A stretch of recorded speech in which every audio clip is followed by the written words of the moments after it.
De nuevo con todos ustedes en este espacio dedicado a nuestra historia más cercana y que menos conocemos. Y hoy tenemos la satisfacción de traer hasta ustedes la persona que conoce la provincia palmo a palmo. Literal, palmo a palmo, porque él ha recorrido entera. Tenemos con ustedes, para todos ustedes, a don Carlos González Gravioto. Bienvenido, Carlos.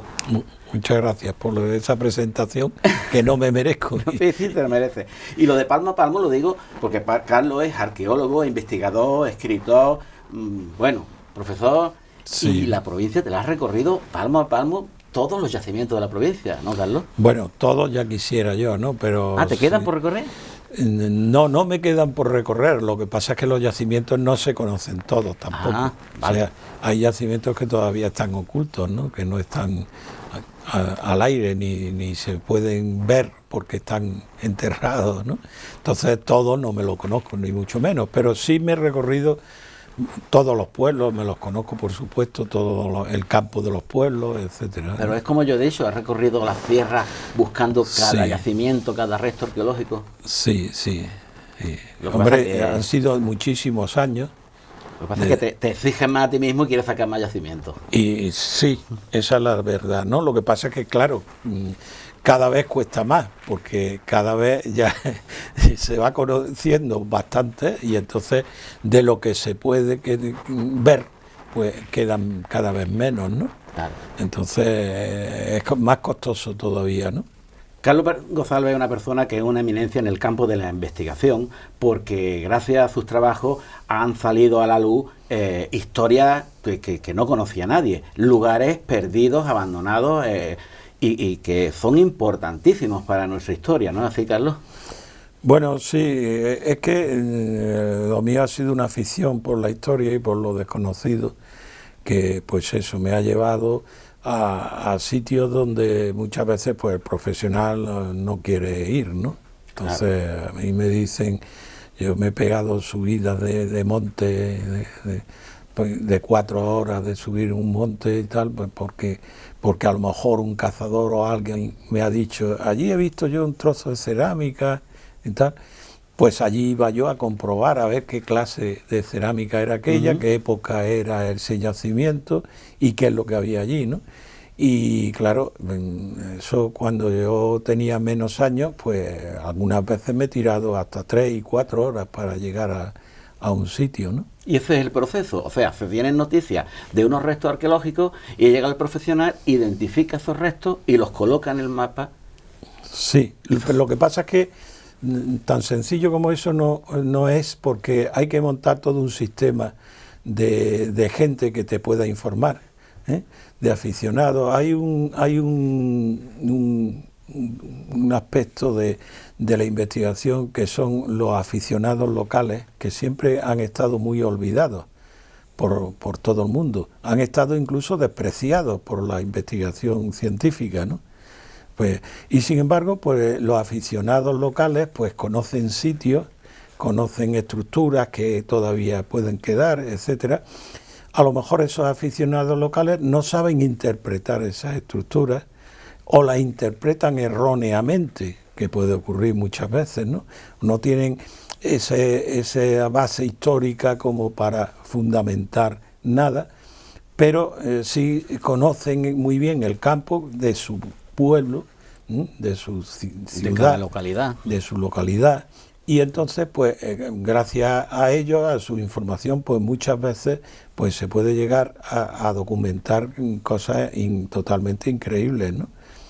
Son personas que sienten amor por su tierra, por su patrimonio, pero sin embargo no se les reconoce esa labor de protección. No, no se le reconoce por regla general, ¿no? Hay mucho. Hay bastante, hay mucho. Y no solamente no se les reconoce, sino que incluso en algunos casos hasta se les persigue, casi, claro, como quien dice, ¿no? Muchas veces esos aficionados que sin ellos se hubiesen perdido a lo mejor muchas piezas y tal, pues se les considera muchas veces como piratas, y realmente habría que analizar muy bien eso de la palabra expolio, que suele utilizarse con mucha frecuencia. Habría que analizarlo muy bien entre estos aficionados locales, porque muchas veces no es expolio lo que hacen, y sin embargo pues la arqueología, la historia científica, universitaria, etcétera, ese ámbito, pues lo suele considerar eso como expoliadores, ¿no? Claro, porque ahí el eslabón perdido está en que el patrimonio solo lo puede manejar un profesional. Sí. Pero claro, hasta que llega ese profesional tiene que haber otro mecanismo que no encaja. Hay muchos elementos que ese aficionado del pueblo puede hacer. Es decir, esa búsqueda de yacimientos, porque buscar un yacimiento no es expoliarlo. Buscar un yacimiento es pasar por allí, ver que hay cerámica, datarla, etcétera. No es expoliar, ni es hacer boquetes, ni es buscar con un detector, ni es... No se trata de eso. Y en eso sí pueden hacer mucho bien y hacen, y a mí me han hecho, porque a mí se me han dado muchas informaciones por parte de estos historiadores o cronistas locales y aficionados locales, ¿no?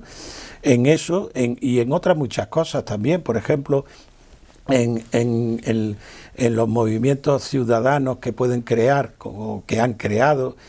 Tenemos el caso de Álora, que el Museo de Álora, el Museo Arqueológico de Álora, pues está montado pues gracias a un aficionado, ¿no?, que se falleció, Rafael Lería, ¿no?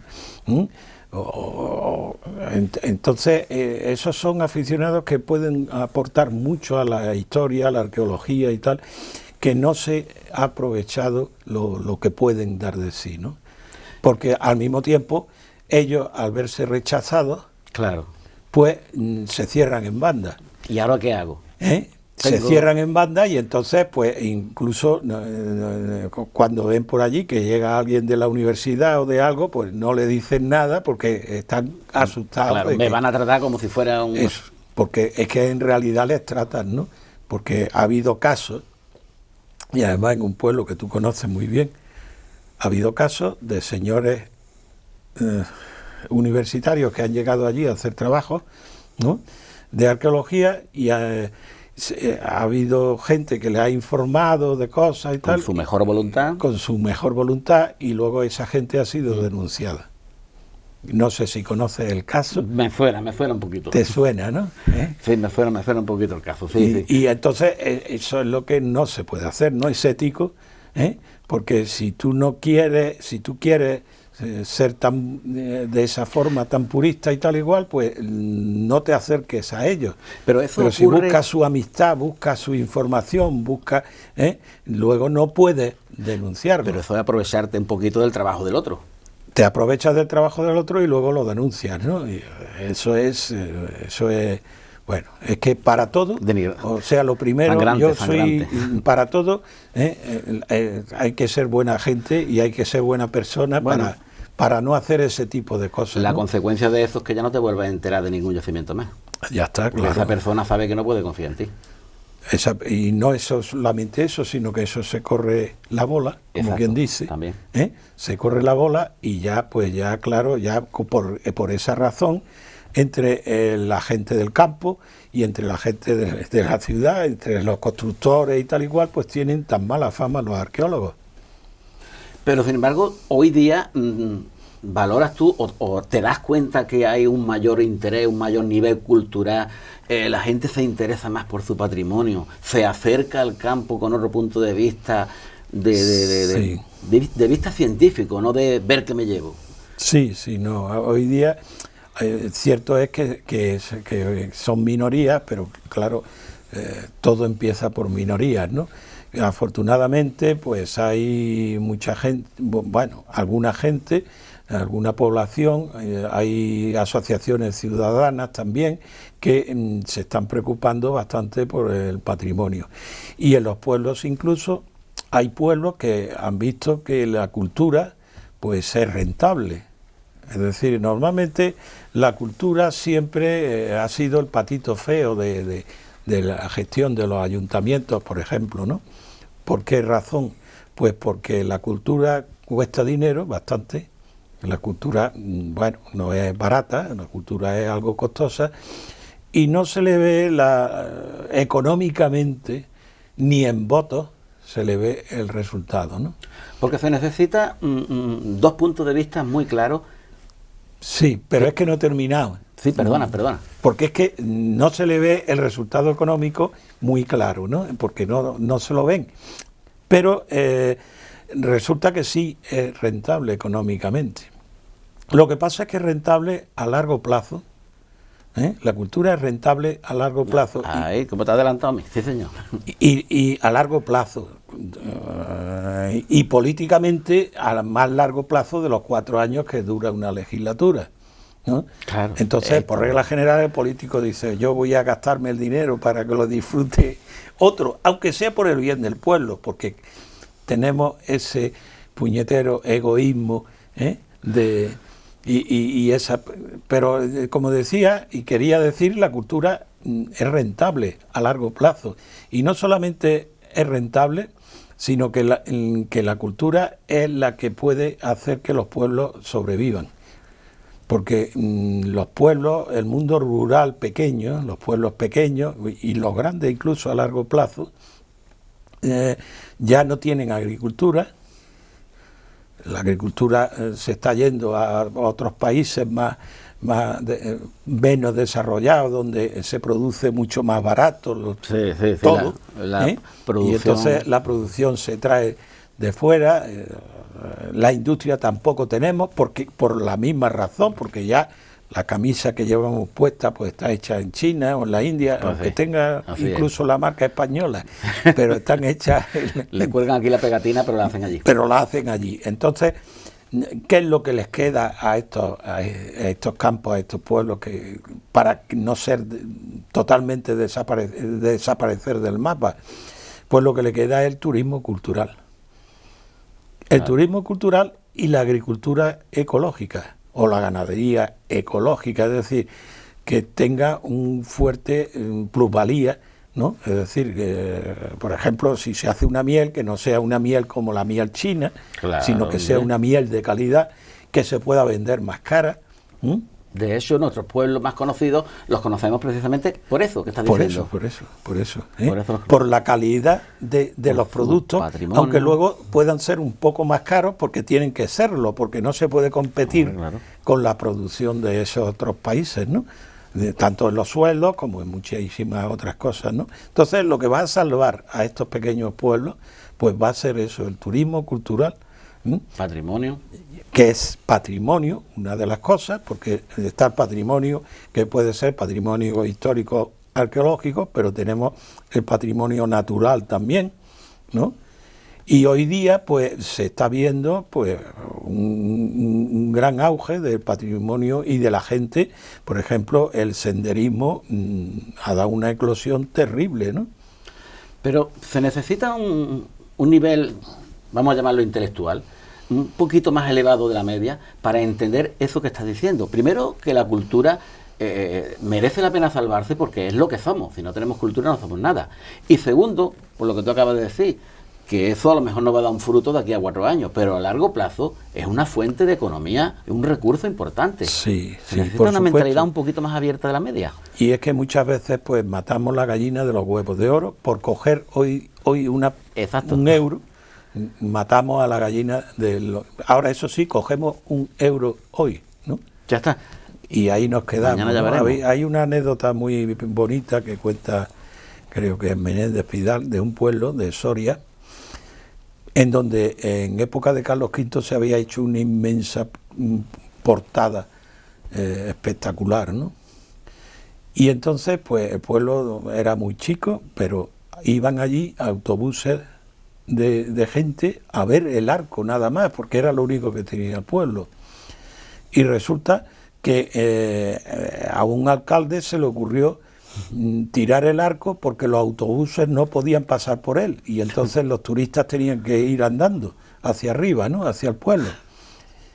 Pues claro, pues ya no hacía falta porque ya no iban turistas, porque no iban autobuses. ¿Eh? Es el mejor ejemplo de romper la gallinada del huevo de oro. Eso es un ejemplo de lo que se hace hoy día, que se quiere todo muy moderno, todo. Sí, ahí no está el futuro del mundo rural, por supuesto, no está el futuro. Y luego esa destrucción sistemática de todos los yacimientos arqueológicos, ¿no? Sí, hay destrucción a día de hoy de yacimientos arqueológicos. Pero vamos, continua y sistemática. ¿Cómo puede ser eso? Sí, bueno, hay incluso yacimientos arqueológicos que se denuncian y que la gente incluso pone su interés en ellos. Hay un sistema que existe, que es perfecto para su destrucción y que es su abandono. Entonces se abandona el yacimiento, si está incluso dentro de cerca de la población y tal igual, el yacimiento se convierte en un estercolero. Y cuando está hecho un estercolero, pues de la noche a la mañana alguien interviene allí y le hace los boquetes que haga falta para destrozar, para romperlo. Cuando te quiere dar cuenta no hay nada. Y cuando se da uno cuenta ya no hay nada, ¿no? Y ese es un proceso de destrucción de esos yacimientos. Pero bueno, como suelen ser en sitios donde interesa que no exista el yacimiento, pues por regla general los ayuntamientos no dicen ni pío ni intervienen en ese. Para eso hay muchos movimientos ciudadanos hoy a nivel cultural, para dar a conocer, para difundir, para denunciar. Hay muchas asociaciones que denuncian, y lo que pasa es que se le hace más bien poco caso. Y se le coacciona un poquito para que su voz no salga. Eso, para que no se sepa demasiado ni se. Pero realmente lo que nos hemos cargado es increíble. Bueno, y seguimos cargándonos. Claro. Eso es un poquito robarle a la población su patrimonio, su historia, para beneficiarse de unos cuantos, sea un constructor, sea un ayuntamiento. Muchas veces, mira, yo siempre explico un ejemplo que también lo veo en ese aspecto genial, ¿no? Lo que se ha hecho en Cartagena, y allí también cuecen habas, es decir, no, Cartagena no es la felicidad. Seguramente si le preguntamos a alguien sobre el patrimonio de Cartagena, nos contará otras cosas negativas, pero yo voy a contar algo positivo. Y es que allí en Cartagena sí se obliga a hacer excavaciones, lo mismo que en Málaga, por ejemplo. ¿Está recogido, ¿no?, por ley? Por ley. Bueno, sí, pero no en todas partes. Pero bueno, en Málaga sí, y en Cartagena también se obliga a hacer excavaciones a todo aquel constructor. Pero en Cartagena el constructor tiene asumido que la planta, el subterráneo, lo tiene que dejar liberado, porque en el subterráneo va a salir algo. Ajá. Eso se da por hecho. Se da por hecho. Y entonces el constructor sabe que el subterráneo lo tiene que dejar liberado. Entonces se construye un edificio y el subterráneo se deja liberado. Se construye otro, y entonces han hecho un circuito dentro del propio casco urbano de Cartagena de yacimientos arqueológicos subterráneos en los sótanos de los edificios, que el edificio tiene pisos, tiene de todo, ¿no? Se puede ver bastante. Y se puede ver un templo romano, se puede ver unas calzadas romanas, se puede ver una casa, una villa romana, y entonces hay un circuito allí en el mismo centro donde se va saliendo uno de una manzana, entra en otra, pum. Muy interesante. Y vamos, genial. Eso en Málaga. Eso en Málaga se podía haber hecho. Se puede ver, pero muy poco todavía. 1000 veces más que en Cartagena. Málaga, se podía haber hecho. Se puede ver en el Hotel Barbacana, se puede ver en sí, pero un trozo de muro y muro, una mierdecita. No, te estoy hablando aquí aquí en Cartagena es que se ha perdido mucho más de lo que vemos. Es todos los bajos. Entonces, aquí, ¿cuál es la política? ¿Cuál ha sido la política aquí en Málaga? Pues aquí ha sido como se puede tirar todo, pero pagando un impuesto, ¿no? Entonces, usted, constructor, paga un impuesto de un arqueólogo y un tal que haga unas prospecciones. Aquí, un informe, y ya está, a construir. Hemos visto muchos yacimientos en el centro de la ciudad que han salido restos importantes y hoy no existen. Sí. Y se han perdido. Ahí tenemos el Hotel Asturias. Porque esa política pues no se ha llevado a cabo, ¿no? Y entonces, ¿qué ocurre? Pues que en Cartagena, que yo la visité cuando era jovencito, y era una ciudad feísima, horrorosa, que no tenía nada que ver, pues hoy día es para mí una maravilla y un ejemplo. Merece la pena visitarla. Merece la pena visitarla. Sobre todo para que invitemos a nuestros políticos que vayan y aprendan un poquito. Pues sí. Cómo se gestiona. Sí, así es, así es. Lo que pasa es que ocurre que ya en Málaga pues ya es tarde. O sea, siempre se puede empezar, pero ya es tarde. Ya es tarde, pero cada vez, como estábamos hablando, tenemos más gente con más cultura que reclama más cosas. Igual podemos conseguir algunas cositas. Sí, hombre, eso. Lo perdido está, pero vamos a ser optimistas. Sí, no, hay que ser optimistas, ¿no? Que nuestros ciudadanos tienen más cultura, que van a reclamar y que nuestros políticos van a mirar más por nuestro patrimonio, ¿no? Eso último es más difícil. ¿Sí? ¿Tú crees? Yo soy muy escéptico con los políticos, sí. Bueno, me gustaría invitarte otra vez para decirte que te has equivocado, ojalá. Bueno, no, yo suelo ser muy pesimista, porque como yo digo, yo soy pesimista porque si me equivoco me alegro. Buen punto de vista, Digo, y si acierto, pues mira, he acertado. Volvemos aquí a nuestra tierra. Sí. Desde tu experiencia, ¿dónde se está haciendo la mejor gestión del patrimonio? Aquí en los pueblos nuestros, de nuestra provincia. Bueno, pues no sabría qué decirte. Regular, no le das un aprobado, ¿cuál es nota? No, aquí no le pongo, desde luego aprobado no. Queda mucho por hacer. Queda muchísimo por hacer y queda otra sensibilidad. ¿Y por qué? Por lo que tú acabas de decir, porque no nos damos cuenta del futuro que eso nos ofrece. O porque, eso en gran parte. O porque primero, nos interesa más dinerito que vamos a ganar. Mira, la cultura tiene un valor en sí y el patrimonio tiene un valor en sí independientemente del valor económico. Independientemente del valor económico. Pero es que también tiene valor económico. Es decir, no se ve ninguna de las dos cosas. Ninguna de las dos cosas se ve. Y es fastidioso porque el valor económico es lo más fácil de ver. Y por ellos mismos, por los que no le dan valor a la cultura. No se ve, como tú bien has dicho, hoy. Pero no está ahí. Pero el ejemplo lo tenemos en Antequera, en Ronda, en tantas ciudades, que si no fuese por el patrimonio, muchas familias viven a día de hoy del patrimonio. Sí, directa o indirectamente. Eso es así, sí. Entonces no se ven, pero está ahí, ese beneficio económico. Pero está, y se terminará por ver, porque yo creo que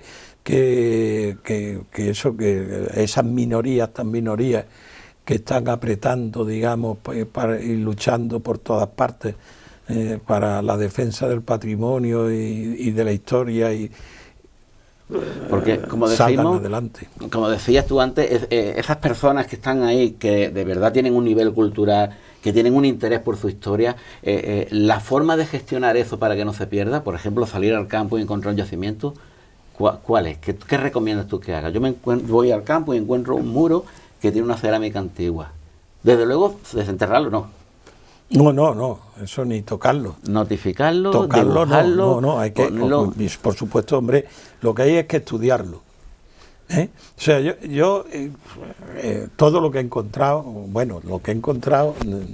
así de cierta entidad, pues, por supuesto, fotografiarlo, dibujarlo, estudiarlo hasta donde uno puede llegar, ¿no? A partir de ahí ya tienes un documento que certifica su existencia. Y ya tienes ahí un documento. Y luego hay otra cosa, hay otra cosa, y es su publicación. O sea, normalmente,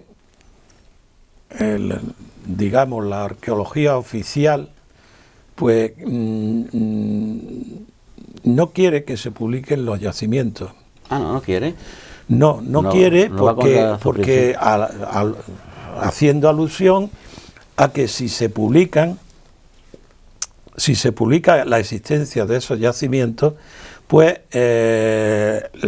los detectoristas, los expoliadores, sí, pues van a esos sitios y tal. Es pirateo, sí. Bien, yo te digo, vamos, y yo lo sé perfectamente, que cualquier expoliador, cualquier detectorista sabe 10 veces o 100 veces de yacimientos, mucho más que los que pueda tener la Delegación de Cultura en su fichero. O sea, el ilegal... El ilegal sabe mucho más. Tiene más conocimiento que el oficial. Por supuesto, de yacimientos arqueológicos, por supuesto. Yo te puedo decir que no va a haber, no creo que haya un yacimiento, será muy raro que haya un yacimiento arqueológico que no haya conocido un detectorista, por ejemplo. Ahí puede entrar en juego lo que decíamos al principio, de que las personas amantes de su pueblo se les trata como se les ningunea. Entonces se ven obligados a desplazarse, a entrar en lo ilegal. Al lado oscuro. Al lado oscuro, tú lo has dicho. Claro, si se les ningunea en el trabajo que hacen, no se les reconoce, pues, bueno, sí, vale, buen punto de vista. Es para meditarlo, ¿eh? Sí, no. Es para meditarlo. Y luego, eso, yo, por ejemplo, conocí a un señor de Ronda, que el hombre me daba una explicación que a mí me hizo pensar mucho. Digo, pues tiene razón. Resulta que este hombre estaba malamente, lo digo de entrada malamente, con un detector en un sitio. Y lo pilló la Guardia Civil y lo multó. Dice, al día siguiente fueron allí unas máquinas excavadoras y destrozaron el yacimiento. Dice, ¿cómo? Al día siguiente. ¿Eso qué sentido tiene? Ninguno. Pero ese es lo abstracto que a mí me dio por darle vuelta a la cabeza y no lo encontré. Pero, ¿cómo puede ser que la ley... Quiere decir, si a ese señor no lo cogen allí, ¿no hubiesen destrozado aquello? No, al contrario. Hubiesen destrozado igual. Pero lo que él rescató no se perdió. Bien, también. Otro punto de vista. Otro punto de vista, lo que él rescató no se perdió. Lo que pasa es que normalmente, claro, como a estas personas le obligan a pasar al lado oscuro, como tú dices, pues normalmente lo que encuentran pues no lo declara al especialista, al estudioso, y entonces se pierde. Porque es que además también no todos los expoliadores son igual, tampoco. Vamos, yo he conocido a muchísimos y no todos son iguales. Yo también los he conocido. Y yo tengo que agradecerle a algunos expoliadores noticias de yacimientos, como tú dices, que no costaban en ningún sitio y que se han publicado gracias a que esos expoliadores yo he conocido me han notificado. Expoliadores amantes de su pueblo, sí, que no han salido, incluso son tan amantes de su pueblo que no han salido de su pueblo, de su término, que tienen lo que se han encontrado, lo tienen identificado y tal y cual, que al final se va a perder. Pero se va a perder porque no hay un sistema que les permita dar a conocer eso. Porque tiene miedo de que dándolo a conocer lo van a tratar como delincuentes. Ahora, ¿ese señor es un expoliador? Pues yo no sé, yo no lo sé. Expoliador en el sentido etimológico de la palabra, de expoliar, así, porque ha sacado cosas del yacimiento. Pero al tal nivel de delincuencia, no, puesto que lo ha custodiado y lo ha guardado. Bueno, yo no diría por ahí. De otra forma se hubiese perdido. De todas formas se hubiese perdido. Entonces, gracias a este señor, al que llamamos expoliador, que suena mal, pero se ha conservado. Pero gracias a él, sí. Pero si lo tratamos como delincuente, jamás sabremos de eso. Hay otros países donde la legislación es distinta, ¿no? Donde la cuestión es más lógica, o sea, hay una serie de sitios importantes y tal, y que además allí no puede ir ninguno, ni puede hacer nadie nada, y si lo pillan, pues se le cae el pelo, ¿no? Y luego hay otro sitio, lo que es un absurdo, también en ese aspecto, ¿no? Es que eso, que uno no, que ese señor lo castiguen por hacer eso en un sitio donde al día siguiente ha ido una excavadora y se lo ha cargado todo. Totalmente. Y la excavadora no tiene ningún delito, ¿no? Porque tiene una licencia de obra. Entonces, se protege el sitio, se protege el sitio, se dice, esto es un bien de interés cultural, aquí no toca ni Dios. Pero ¿quién lo da a conocer? Si ahora este señor lo tratan de pirata.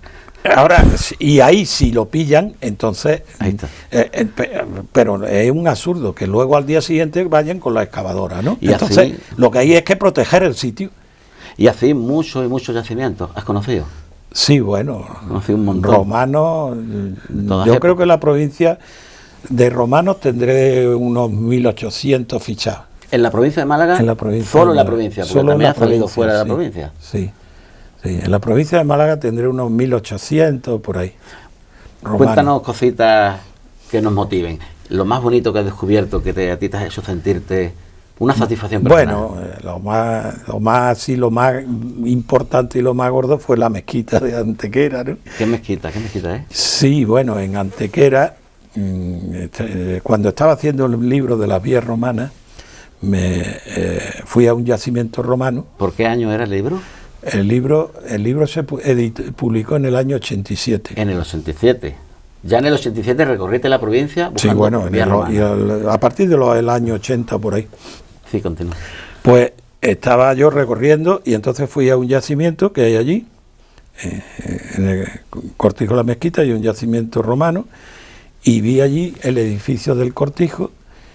Y el edificio del Cortijo, alguien había puesto por ahí, algún historiador y tal y cual, que estaba hecho con piedras romanas del yacimiento. Y yo dije, yo vi el edificio y dice, esto no está hecho con piedras romanas. Aquí no veo yo nada romano. Aquí no veo yo nada romano, y no solamente eso, sino que aquí yo veo un edificio hecho entero de una vez. No es un edificio, porque cuando se utilizan piedras de otros sitios, pues son parches. Y se nota. ¿no? Y se nota, ¿no?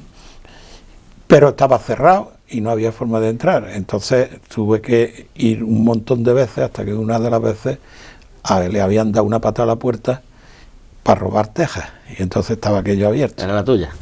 Y entonces entré y bueno, y me quedé maravillado, ¿no? Tuviste que dar muchos viajes hasta muchos viajes, sí, para desarrollar esa investigación, porque sí, luego no es solo el edificio, luego está el archivo, luego buscando datos y buscando tal, y bueno, y allí midiendo y haciendo fotos, y bueno, fotos tendré yo miles de fotos del Cortijo de las Mezquitas. ¿Y qué fue lo más bonito que viste en aquel yacimiento? Bueno, allí la sala de la oración, que es una sala para 700 y pico personas. Grande, es que aquello es que presenta, además, primero es de una época de la cual no existe ninguna mezquita en Al-Ándalus, ¿no? De esa época, ¿no? Porque seguramente será del siglo X. ¿Y en Antequera? No. ¿Frontera con Barbes-Azú? ¿Puede ser? Sí, está ahí. Es un siglo X, entre el Emirato y el Califato ese edificio, pero es que está entero, está hasta arriba. Sí, entero. O sea, hay sitios que tiene 3 metros de altura y pico, 3 metros y pico de altura. ¿Y tantos años se ha conservado? ¿Más de 1000 años? Es totalmente increíble, pero claro, es que tiene unos sillares, está hecho con unos sillares increíbles también, ¿no? Y eso pues lo ha mantenido. ¿Y se puede ver hoy todavía? Sí, se puede ver. Es una propiedad particular. Uh-huh. Que eso tuvo aquel también, estuve yo denunciándolo porque se metían allí gente que venía a robar Antequera, es decir, se metían allí varias familias lugar de parada de ciertos personajes, y vivían allí y se iban a Antequera a robar. Era cuando estaban haciendo los polígonos industriales y robaban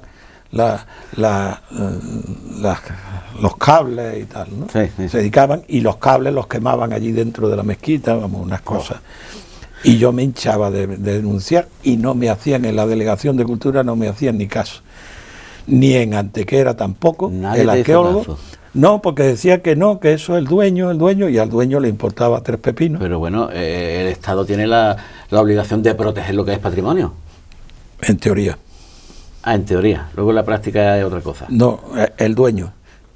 Pero el dueño, como tú bien dices, Le lo que quiere importaba es aquello 3 pepinos. que no lo molesten. Al Claro. contrario, puede temer que eso se lo... Incluso me dijeron que me mandaron allí a la policía y no hicieron nada. O sea, hasta que amenacé con, porque es que además era cierto. Había yo contactado con un periodista francés y iba a salir la noticia del desastre que estaban haciendo con ese monumento en los periódicos franceses. ¡Oh, qué vergüenza! Y entonces lo puse en un escrito y que presenté en la Delegación de Cultura de Málaga. Y entonces la Delegación de Cultura de Málaga me llamó y me dijo que no, que tal, que cual, que esperase. Y entonces ellos llamaron al dueño y le obligaron a que lo tapiara. Entonces, a día de hoy está tapiado. No. No. Entonces el dueño lo tapió. Y entonces yo dije, bueno, pues vamos a dejar la cosa aquí ya. Y ya cogí tal cabreo que ya me he desentendido del todo. Ahora está totalmente abierto porque la puerta la han tirado abajo, en fin, está aquello abandonado. Sigue sin ser un lugar protegido. Es bien de interés cultural, ya está declarado, Es un paso, algo es, pero no está protegido. pero no está protegido. Yo puedo llegar allí y echar bajo una pared porque me gusta una piedra. Por supuesto. Es más, allí había piedras ornamentadas muy rústicamente, pero tenían algo de ornamento que ya no están. Ah, sí, ha desaparecido. Sí. ¿Ha habido algún avispaillo? Buah. Historias de esas tendrá montones. Bueno. Historias de esas... Bueno, y desde ese año 87 que empezaste con ese libro, que ese libro ha sido una guía para el resto de investigadores, ¿has notado que hemos avanzado algo? Los yacimientos, tenemos más interés por ellos. ¿Se ha estudiado más eso de lo que tú diste a conocer, que la gente no conocía siquiera? ¿Han puesto interés? No, bueno, se han estudiado muchos yacimientos, se han hecho alguna que otra excavación, en fin, sí, se ha hecho algo, pero realmente Una mínima parte. poca cosa, realmente poca cosa. No se ha puesto en valor prácticamente nada. Claro está que si hay 1.800 yacimientos que yo sepa romanos en la provincia, échale que haya 800, 900 medievales, que haya 1000 y pico de Sigue la edad sumando. del bronce, Sigue y sumando. échale, claro, Todos no se pueden excavar, todos no se pueden excavar ni todos se pueden poner en valor, ¿no? ni vigilarlo. Ni vigilarlo, ni mucho menos, ¿no? Pero hay acciones que son que podrían ser positivas referente a algunos, A ¿no? la protección al mínimo. A la protección. Hay algunos que, por ejemplo, las cuevas de mozárabes de Churriana y tal igual, que están pegadas al lado de las casas de Churriana, muy cerca de las casas de Churriana, pues eso se puede integrar en un parque arqueológico, ¿Qué son esas cuevas mozárabes? Que las hemos escuchado nombrar, pero no sabemos lo que son. Sí, bueno, eso es que los mozárabes tenían un sentido especial de vivir en el interior de la tierra, ¿no? Y entonces construían cuevas para ellos hacer iglesias dentro de ellas o eremitorios, es decir, sitios muy pequeños, donde ellos se sentaban allí y se ponían a rezar aislados. Y no hay muchas noticias sobre eso, ¿no?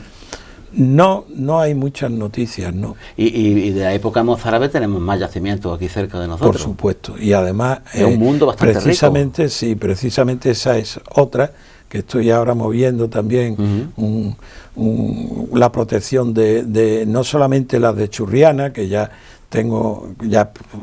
hay informes presentados y tal, sino hay otras en Coín, que esa, el dueño las tiene puestas en valor, las de Coín. Sí, Pero claro, no las tiene puestas en valor el Estado, las tiene puestas en valor el dueño. El dueño. Y eso es porque él ha querido, nadie lo ha obligado. Y eso es porque él ha querido, y porque monta allí... lo cual hay que agradecérselo al dueño, no al Estado. Claro, ¿no? Y que, por supuesto, el dueño pues cobra la entrada, porque claro, como es normal. Lógicamente, para eso suyo. Lógico, ¿no? Es que yo soy de la opinión que cualquier yacimiento que sea interesante no debe de estar en manos particulares. No debe se expropia, se compra, se cambia por lo que sea al dueño, es decir, no al dueño no quitárselo por la cara, sino pagárselo, estipulado. Pero que el yacimiento tiene que ser del Estado. El yacimiento no puede coger el dueño, por ejemplo, como ha hecho con el castillo de Monda, montar allí un hotelito y destrozar el castillo. ¿Y de castillo queda poco? De castillo no queda nada. De castillo no queda nada. Ya no puedo... Y lo más gracioso es que le han dado un premio por la restauración del castillo al dueño. Sí. Sí, como ¿y del castillo original no se puede ver nada ya en Monda? Bueno, se puede ver lo que está fuera, la barbacana. Fuera de las dependencias del recinto hotelero. Sí, y pero fuera de lo que era castillo, se puede ver, hay una torre. La planta, digamos. Una zona de torre, se puede ver por fuera, se puede ver nada. El castillo se lo ha cargado. Carlos, seguimos con cosas bonitas, agradables, por favor. Tu estudio, cuéntanos estudios de esos que a nosotros nos emocionan y nos gusta, que has descubierto tú por aquí cerca de nosotros. Bueno, por aquí... Estábamos con los mozárabes. Por aquí en Pizarra, bueno, aquí tenéis en Pizarra los castillejos de Quintana, que mozárabe, y además muy importante. ¿Qué tiene de especial? Yo discrepo de otros investigadores, pero claro, discrepo, pero no me niego que no sea cierto lo de otros investigadores, que dicen que eso es un castillo. Yo eso no lo veo castillo, los muros no son muros, es una simple tapia muy estrecha, no tiene camino de ronda ni tiene nada, eso no son muros de castillo, ni mucho menos. ¿No ves tú un recinto murallado fortificado? Hay un recinto, pero es un recinto de una tapia, no es un castillo. No tiene torres. ¿Y estaba en comunicación con otros de los alrededores? Bueno, sí, eso siempre, todos los de altura, pero yo eso lo clasifico como un convento, ¿no? Aunque otros hablan de un castillo, otros incluso dicen que es una ciudad. Entonces, ¿tú lo identificas como un lugar religioso? Sí, yo lo identifico como un convento mozárabe. Un convento porque no es un eremitorio, no es para uno solo, es para una comunidad, y además un convento montado alrededor de una necrópolis sagrada, seguramente un enterramiento de algún personaje importante, ¿no? Un obispo o lo que fuera, ¿no? Lo más seguro que no esté allí ya. ¿Qué? Que no esté allí ya, que ya no podamos, por muchas excavaciones que se hagan, no se puede encontrar ese personaje importante alrededor del cual se creó ese recinto. Allí están las tumbas se ven algunas de ellas. ¿Están sin abrir? No, están abiertas. Yo cuando lo vi por primera vez en el año 82, 83 o por ahí, alguien había acabado de cavar una. ¿Llegaste tú? Cuando yo llegué, estaban allí la cerámica que la cubría, porque estaba cubierta de tegulas, son tumbas cavadas en piedra. Y estaba la tierra sacada de dentro de la tumba, fresca, casi húmeda, cuando yo llegué. O sea que hacía por media hora, un día o 2 días que alguien había cavado aquella tumba, ¿no? Que aquello fue lo que también te das cuenta todo lo que se va perdiendo día a día. Eso también es una tortura, y no poder rescatar. He escuchado que ahora se va a excavar los castillejos Quintana. Buscar la fórmula legal, como tú bien dices, entre ese expoliador, digamos, y la comunidad científica para unir fuerzas y no para separarlos. Sí, pero para eso hace falta valentía. Y no la hay. Valentía y querer hacer bien las cosas. Hombre, primero no tratar al otro como un delincuente, porque si no lo que vas a hacer es alejarlo de ti. Eso de entrada. Cuando no lo sea, claro. Cuando Claro. lo sea, sí, porque claro, hay personas, yo por ejemplo, que he encontrado, y hay personas que me han ayudado mucho y que yo, digamos, que los he educado. Yo le he dicho, mira, personas aficionados de pueblo, sobre todo, ¿no? Digo, mira, no tengas las monedas así. Ponle a cada moneda, le pones tú un papelito para que de dónde te la has sacado, ¿no? Y tal y cual, porque si alguien en un momento dado las va a estudiar o lo que sea, pues mira, pues ese es un dato que es interesante, ¿no? Claro. Y a todo pues le pones su papelito, su indicación de dónde procede y tal y cual, ¿no? Es decir, me tiro un año sacando monedas, Y entonces, no me acuerdo las pues, primeras. Eso, cuando yo he ido otra vez a lo mejor y he visto que me ha hecho caso, pues digo, ojo, Eso es una muestra de que pone qué interés. alegría. Claro. Sí, sí, pero claro, ese no es el clásico de Osuna que viene a sacar dinero, porque viene, el patrimonio no le importa, el pueblo no le importa. Eso ya no es expolio, eso es pirata. Le importa la economía que solamente. eso es a lo que yo llamo expolio, a lo otro, o sea, a lo mejor lo es técnicamente, pero No es lo mismo. no es lo mismo. Yo distinguiría muy bien esas dos cosas. ¿Tu último trabajo cuál es, Carlos? Bueno, mi último trabajo es sobre un pueblo de la Sarquía, ¿no? El patrimonio medieval y morisco de un pueblo de la Sarquía, Canillas de la Aceituna. Ah, Que es un pueblo, pues, bueno, que no...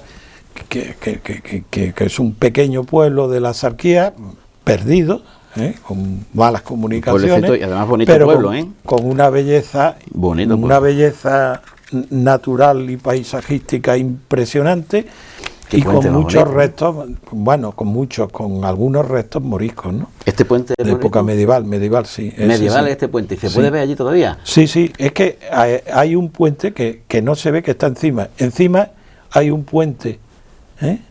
Entonces son dos Actual. puentes. Este, El de otro. abajo es el medieval. Vale. Y por arriba han puesto... Estos muros laterales que yo veo, ¿no? Sí, sí, eso es del puente que han puesto arriba, que es por donde pasa la carretera. Y las acequias, qué bonito, qué patrimonio tiene este pueblo, para ser tan pequeño, Sí, es bastante sí, rico, sí. ¿eh?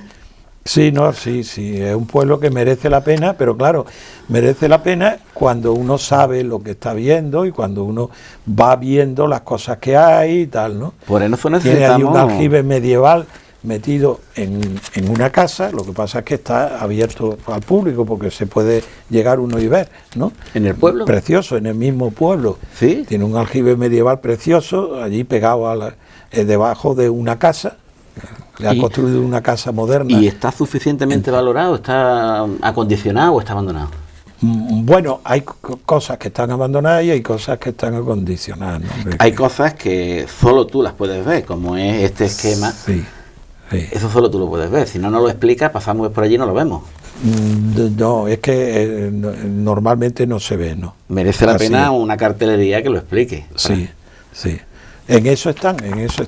Han puesto interés, ¿no? Han puesto Hombre, interés, está sí, bien. el alcalde ha puesto bastante interés en el tema. Buen ejemplo de política municipal. Y en fin, sí, hay algunos alcaldes que tienen voluntad. Muchas veces lo que no tienen es sabiduría, pero voluntad Pero tienen. para eso estás tú y están los técnicos. Para eso. Otro trabajo que a mí me impresionó mucho, que hace ya muchos años, es este. Porque esto era desconocido totalmente. Sí. Esto estaba abandonado. ¿Qué es esto, Carlos? Sí, bueno, ese es un proyecto fabuloso que se hizo en el siglo XVIII, en la primera mitad del siglo XVIII, que además era un proyecto faraónico, sí. faraónico, porque era un acueducto que traía agua hasta Málaga, era un puente inmenso, de 30 y tantos ojos, y era también un sistema de riego para toda la Vega impresionante.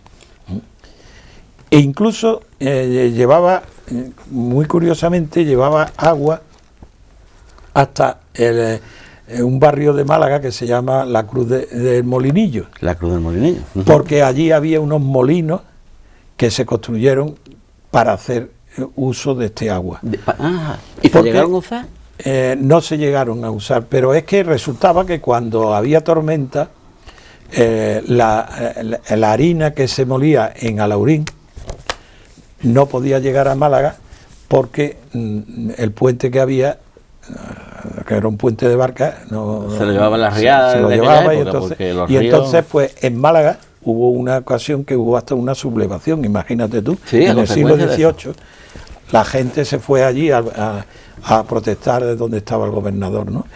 Incluso, y este puente pues no solamente aseguraba la comunicación de eso, sino que aseguraba, al llevar el agua y construir los molinos esos allí en la Cruz del Humilladero, hacía que se podía moler el trigo en Málaga. Qué interesante. Porque claro, porque el trigo se puede almacenar más tiempo que la harina, porque en Málaga con el ambiente húmedo, sí, pues sí, la harina se estropeaba enseguida. Y a raíz de estos restos que tú encontraste, sácate esto con una cantidad de documentación, sí, que yo creo que a día de hoy no son conscientes todavía del valor de lo que allí tienen. Ya, bueno. Es que es impresionante.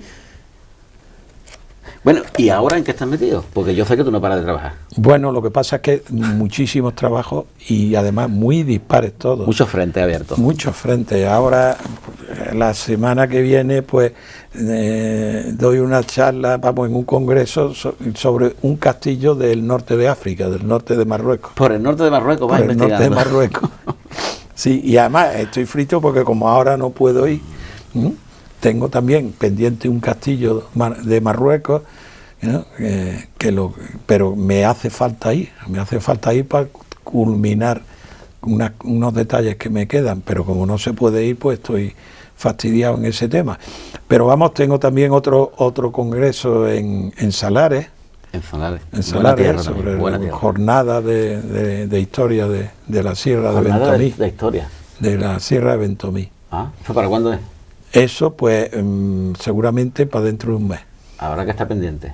Suena muy bien, porque Salares tiene mucho patrimonio también. Sí, ahí lo que hago es que he descubierto exactamente dónde estaba la mezquita, que no es donde está la iglesia.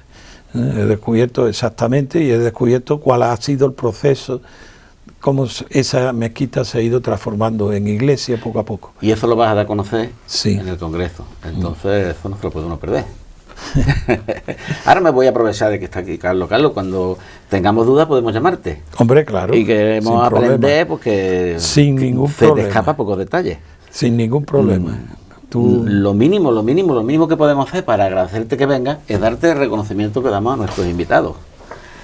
El reconocimiento de Fión Televisión y Radio Pizarra como agradecimiento por su labor de la difusión cultural del arte y la historia de nuestra tierra.